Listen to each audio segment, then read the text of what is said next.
Thank you very much. So we learned a lot about academic research and Oded exposing some of the disinformation.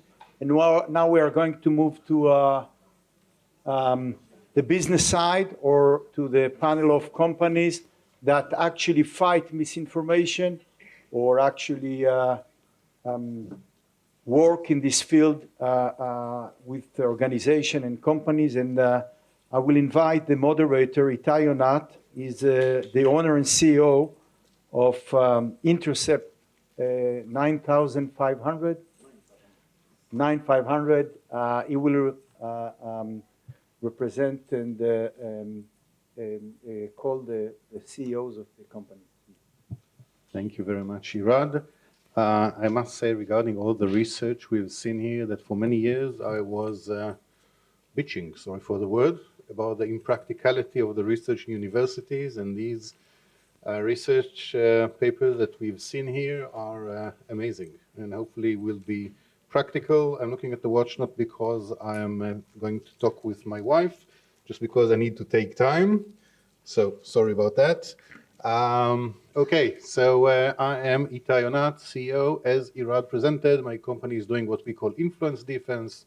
Americans call social cybersecurity. Here is some names of influence cybersecurity. You name it, it's the same thing. Pure service based on different pieces of software. And that's it. Not going to talk about myself too much, and I want to invite the other speakers. Hopefully they are here. So I see Rachael from ActiveFence. Please come and join us. I think even you have a nameplate.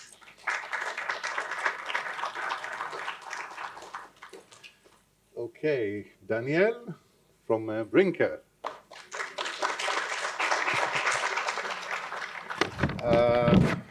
Ran from XPOZ. You were hiding.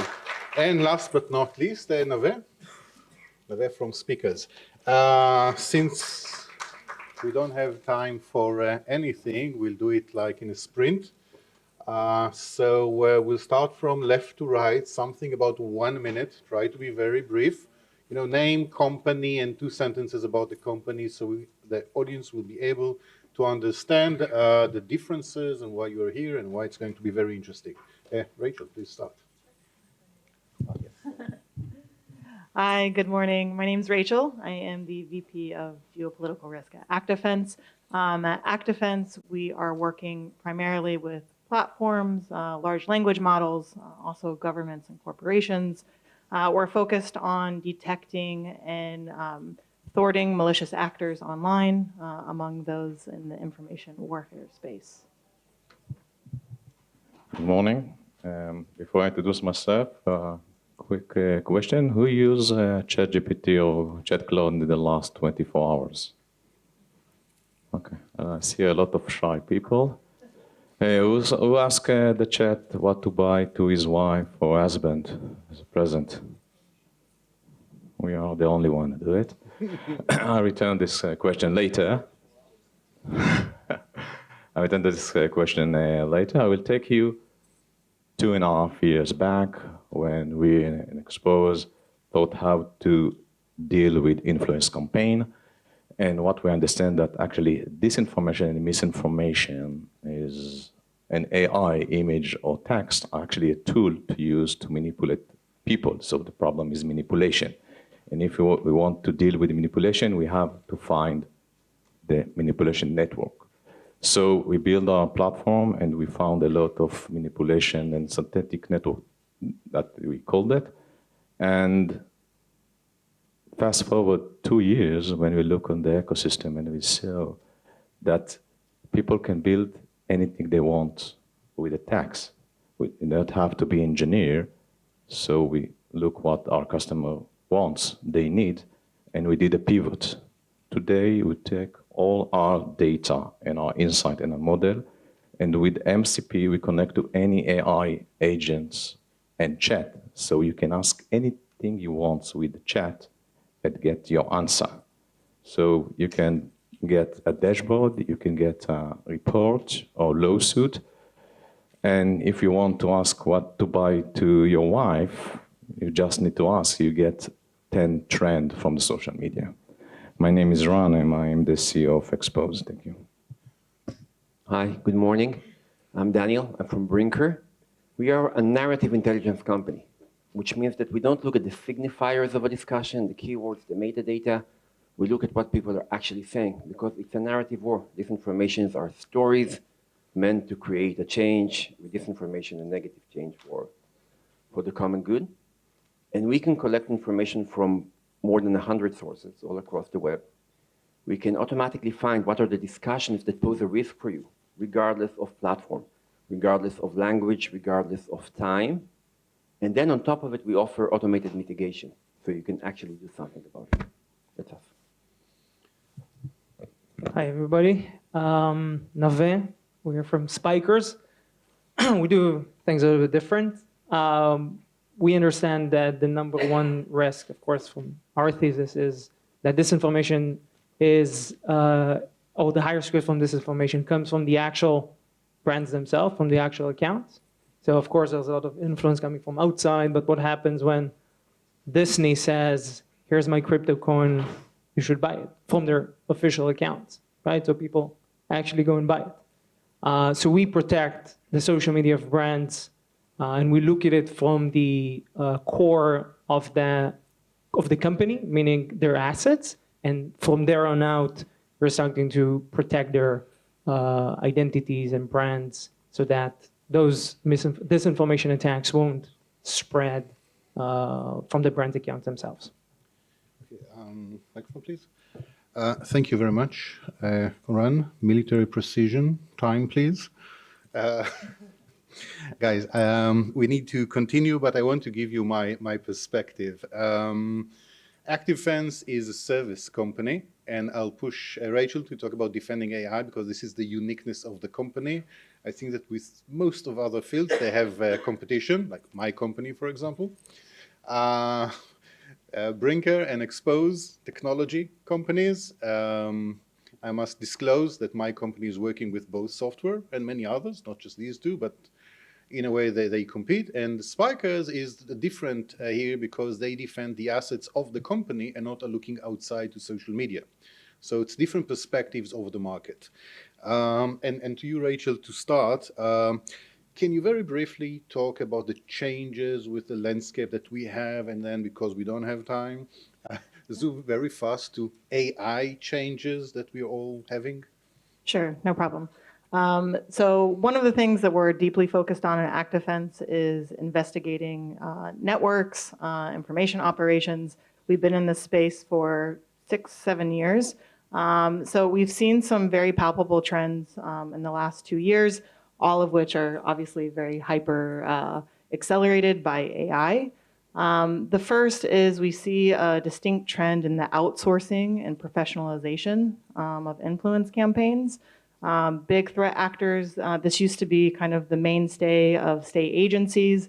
Today, this is highly outsourced. We see it all around the world, in Africa, Latin America, most recently in Southeast Asia.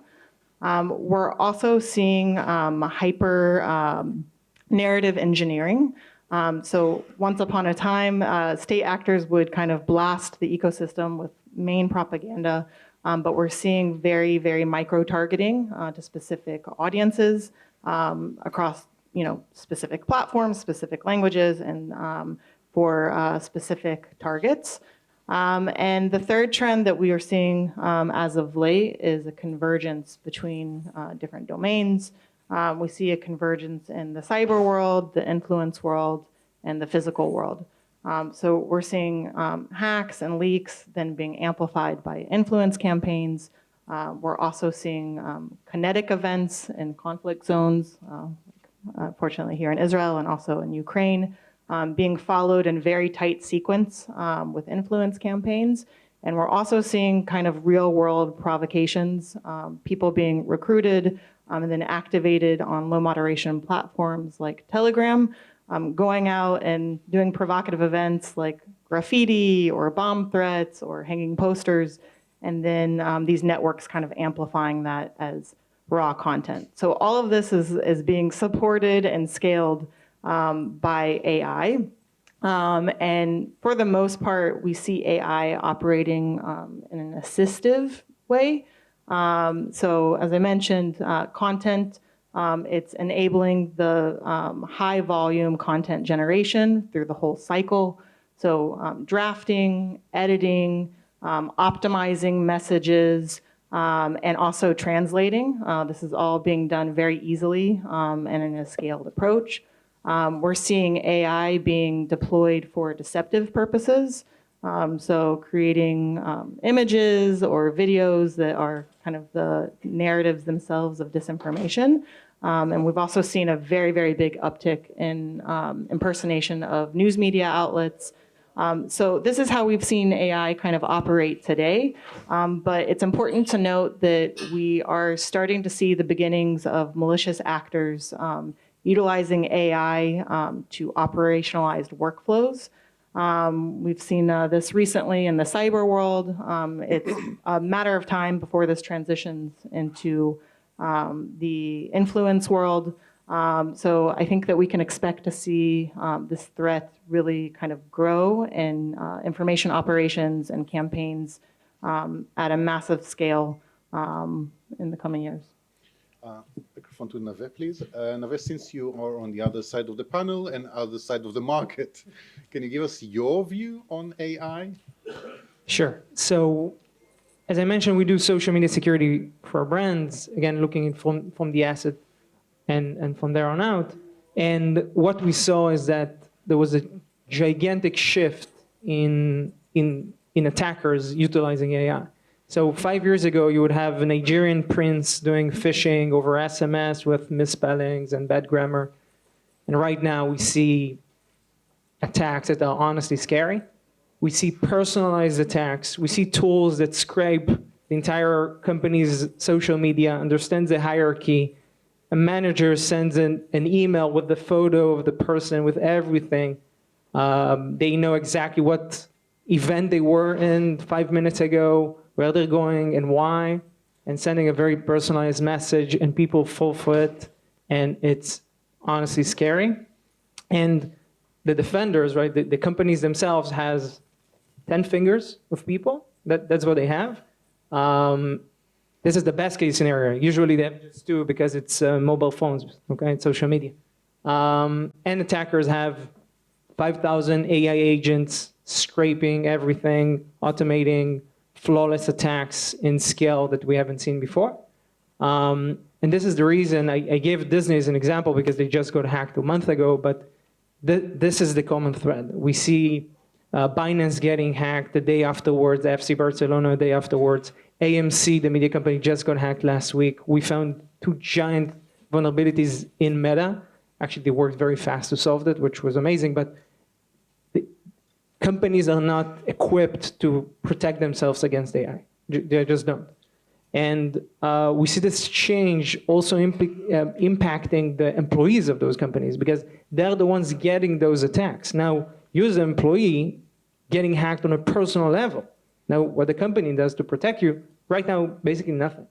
And it's in a scale that has to change. When we see more and more chief security officers switching there, which is amazing. This is what we want to see. But we definitely need to see this moving faster because AI doesn't wait for anybody and definitely doesn't wait for the defenders to actually defend themselves. Okay, Daniel, since you're next. That's very scary out there, in there. Can you balance a little bit? I would say that I think AI's potential for good is bigger than its potential for malice. Just because a lot of the potential for malice has already been materialized, and the potential for good hasn't as much. So AI does deepfake, and it can be amazing, but it's already really good. And AI can manage an avatar form, and it could be amazing, but it's already really good. But as far as AI playing part in the mitigation of disinformation, I think we're only at the beginning of that. The ability to predict what would become a viral storm is just in the beginning. The ability to create effective counter-narrative is just in the beginning. So I think there is much more to go there. That being said, AI is a tool. like the internet, like dynamite before it, it's really a question of what people will do with it. Personally, I think that as long as we have the populist wave, which we have across all of Western countries, it's going to be much more power for malice, but I hope that will change. It's possible to change.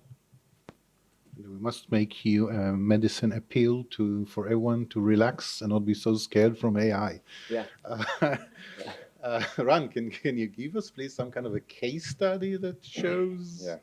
What I will take, from the AI, I will take the automation and the scale in the field of manipulation.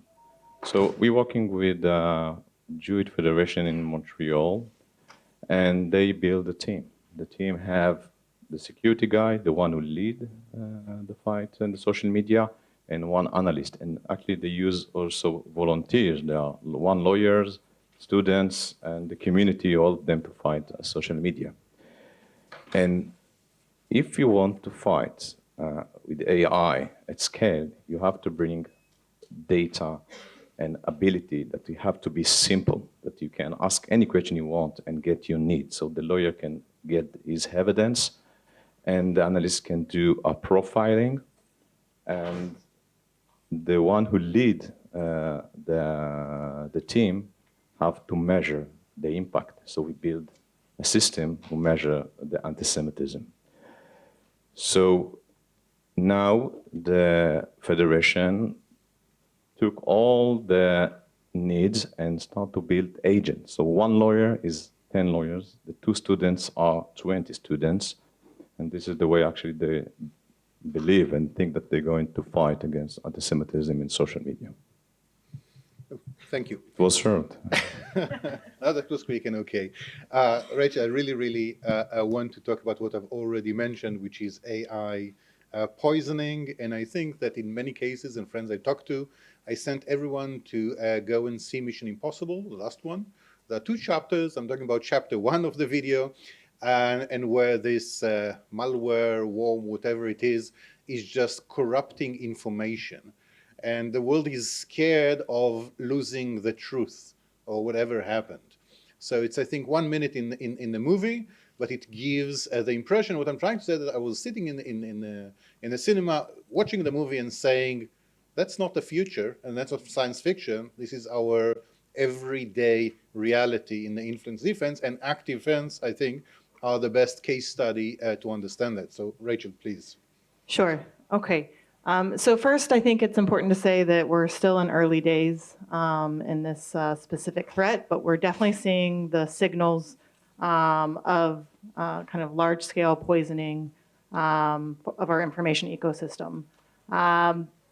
Basically, what we've seen so far is this isn't a super new trend, actually. We've seen threat actors in this space operate to try and manipulate search engines. Before AI even came on the scene, networks were designed with hundreds of domains, link farms, and trying to generate massive volumes of content in order to game search engine results. So I think the LLM poisoning is the next iteration of that.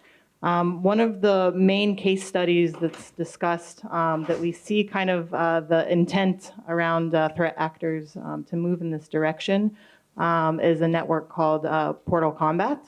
It's been widely researched. It's affiliated with Russian state actors. And this network basically manufactures domains at scale. We've detected and identified hundreds of them. And the interesting thing about these domains is that they're built with no search bars.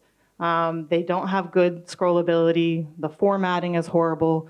And it's quite obvious that these domains aren't built for humans to read them. They're built for indexing and they're built for crawling.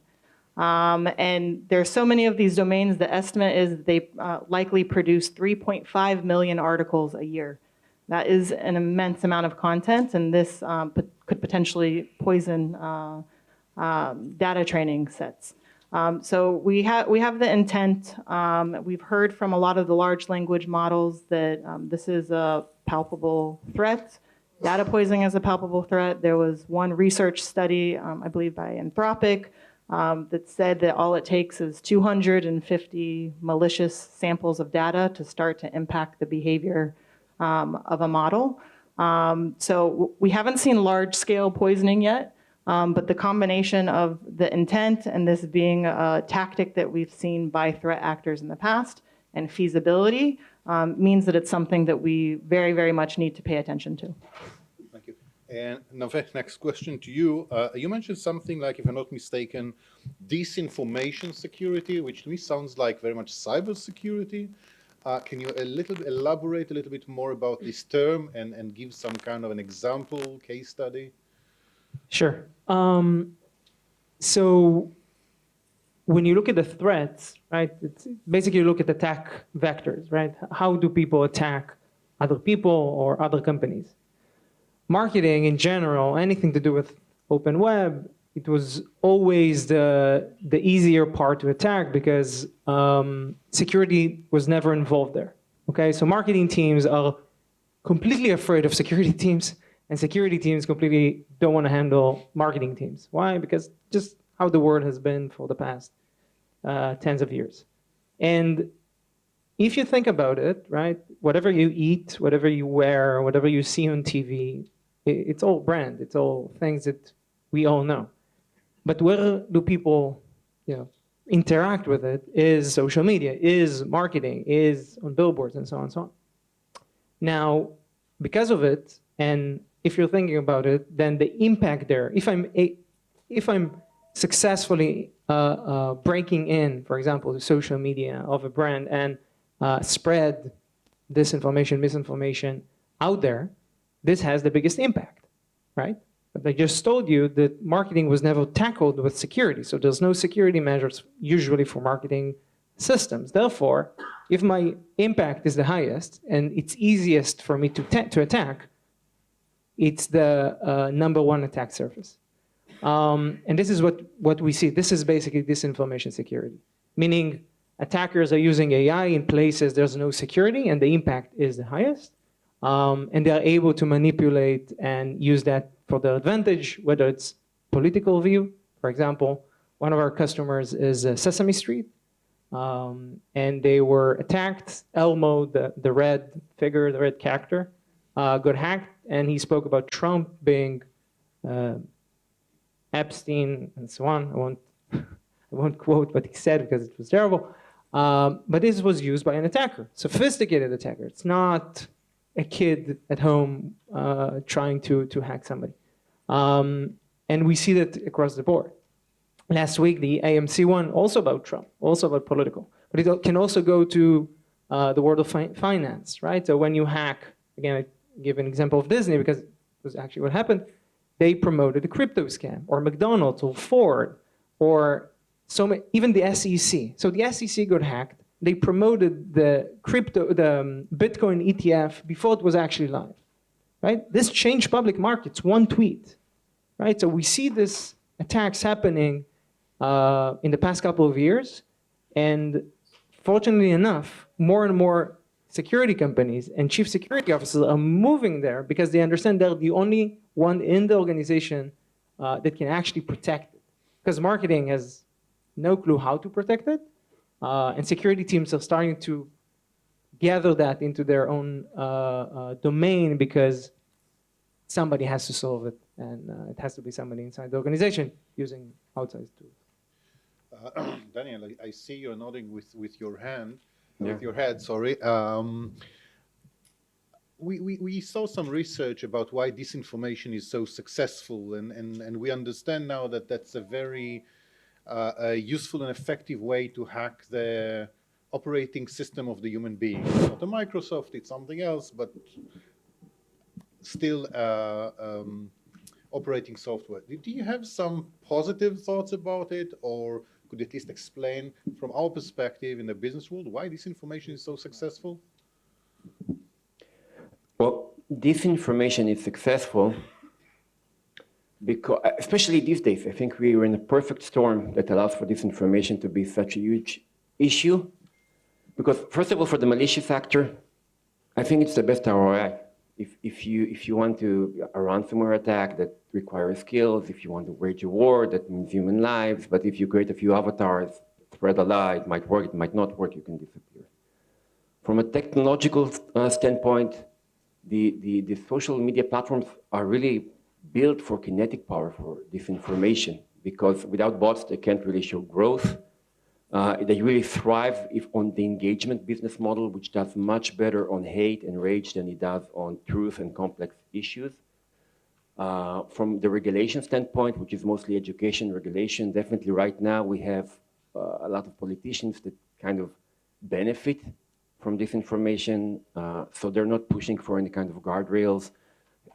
Education is doing a bit better, I think, at least from what I can tell. And lastly, and most importantly, it really fits into human nature. We love to hate. We love to feel better. We love to be part of a group, and the best way to create a group is by stating what we are not.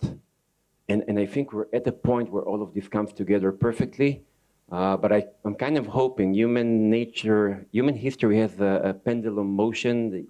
I don't know to what extent will we need to go before the pendulum can start turning back. Hopefully it wouldn't be too bad.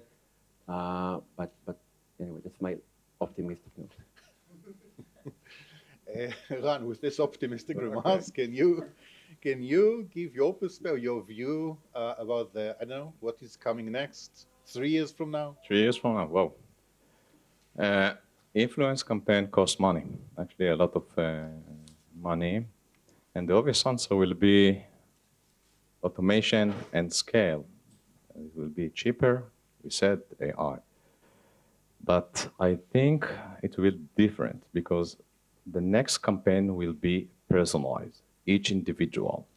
It will be easy and scale. You can learn what influence you and build a personalized campaign direct. It's not spread, there's no coordinated network that amplifying, it will be a personal.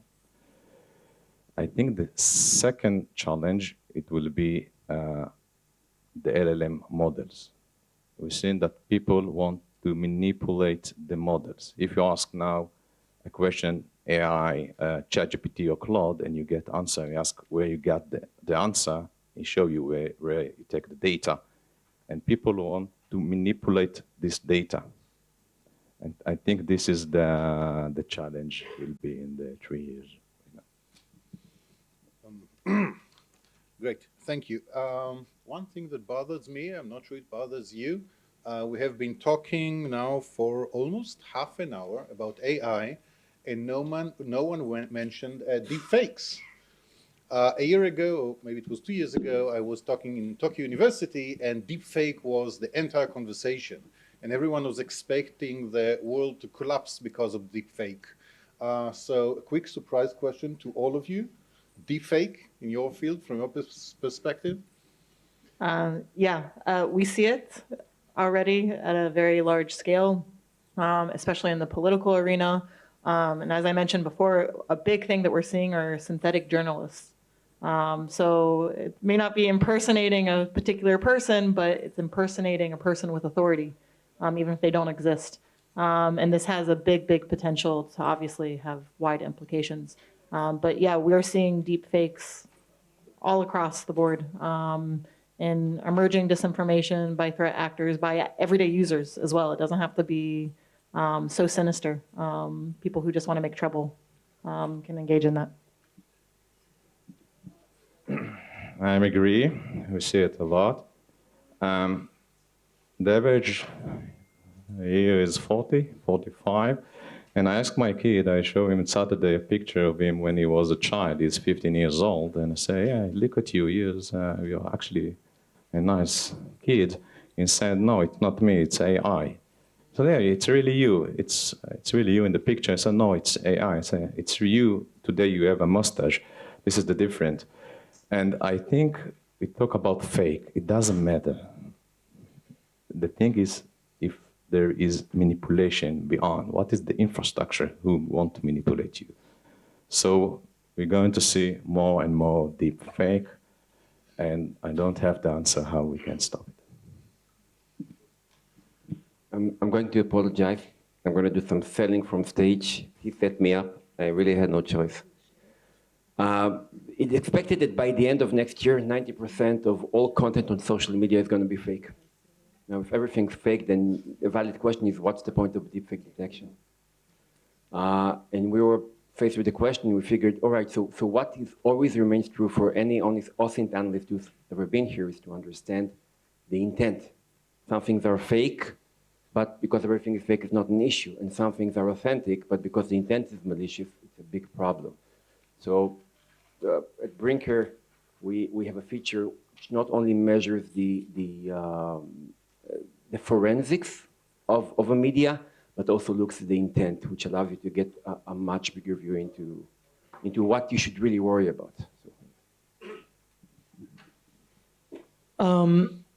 Again, we're a little bit different. We're also protecting public figures. So, for example, Maroon 5, Teddy Swims, big Hollywood stars, and so on and so on, because they're brands, same as Disney, just different one. And there we see tons of deepfakes all the time. And it's a big problem. And again, we spoke a little bit about legislation and who should take care of it, because if you're Maroon 5, you cannot fight the entire web. It's just not feasible. But on the other hand, for example, on the employee side, on the employee side of an organization, that he was deepfaked, and my parent just spoke about personalization. We see it already. It's not in 3 years. Like, we see it happening internally inside the organization. People getting deepfaked in order to scam their manager or their managers to them. And this is something we're already fighting, but it's something that's going to only scale, especially when there's money involved, right? So if you can scam the CFO into sending money somewhere, then it's going to be super lucrative, right? So it depends on where you put the deepfake and to whom. But if you combine all of it, unfortunately, we see this as a growing threat, definitely. I'm also agreeing with you, it depends on, how do you define true versus false, and why do it? Again, we see those attacks, all they're being lucrative right now.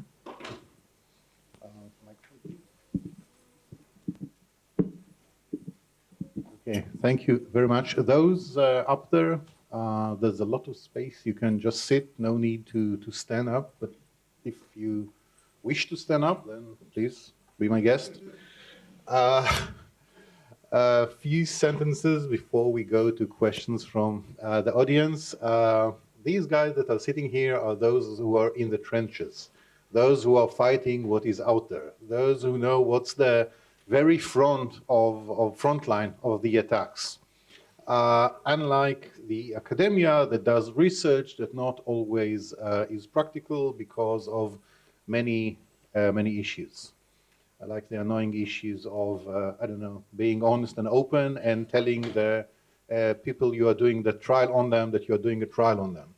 I see them smiling. Half of the crowd doesn't understand what I'm talking about.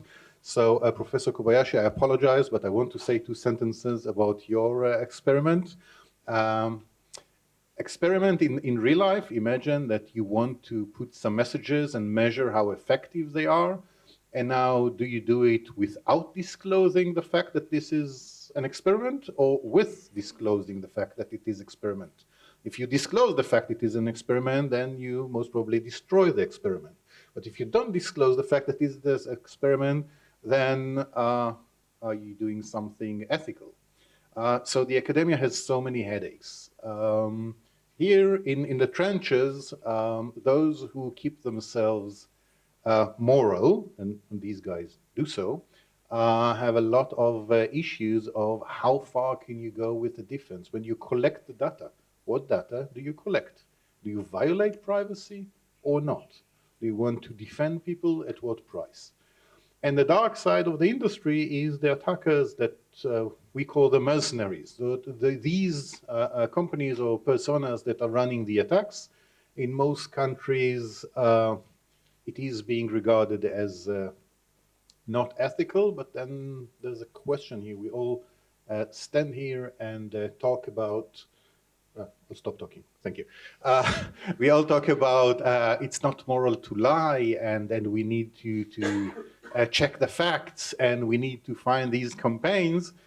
bear in mind that there are people who really, really want to believe in alternative facts. And for them, the alternative facts are the facts. And please don't tell them that they are not facts. And they are not 5% of the population. In some countries, measuring them, they are now over 30% of the population. So one last sentence from me, and then we'll go to questions from the crowd. Please think about the fact that there are countries where people have shame. And when you say shame on you, they are really ashamed. Or ministers will resign and take responsibility. And there are countries that this doesn't exist. So when we talk about influence defense and companies and providing service, etc., it differs from different country to country, from culture to culture, from technology to technology. It's really a very complicated world. So from me, thank you to you guys. Audience, that you were so patient. Any questions? We don't have much time, but some questions. Okay, let's start with you. Hi everyone. Every companies have approached that problem. Okay, I'll start. So I have one word for you: infrastructure. This space is super wide, right? There's unfortunately a lot of threat actors in the space, some at different scales than others.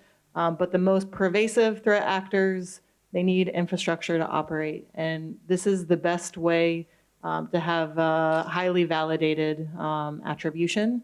And you have to look across platforms, across sources. And it's very, very difficult work, but this is the most clear way that you can decipher when something is affiliated with a high-risk threat actor. Thank you. Come to me afterwards. I'll give you the answer.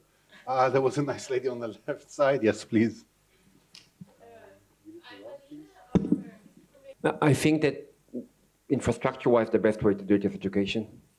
If you teach people to be suspicious of media, teach them to go to respectable sources, then they would. I mean, hopefully they would, but education is key here. In terms of a more immediate effect, then something that comes to mind is community notes, where people see the debunking straight ahead when they first see the problematic post, then their ability to be affected by it is lessened, not completely stopped. So managing community noters would be one mitigation element. So those are two ways I can think about fast. I'll add to that I think that transparency is a tool for all of us, for the everyday user. Knowing where something comes from and who you're talking to is super important for people that want to put the effort into it. And many people do. That is a huge tool. And unfortunately, there's not enough of that today. I'm sure you all saw what happened when Twitter changed its visibility around where accounts were being opened. That's just one example. But it's super important to know, is the article you reading state media from Russia, or is it authentic journalism? And people don't have enough of those tools to make those judgment calls. Okay, thank you very much. Unfortunately, time's up, so we'll finish. Anyone with questions is invited to come down and ask us directly. So thank you very much.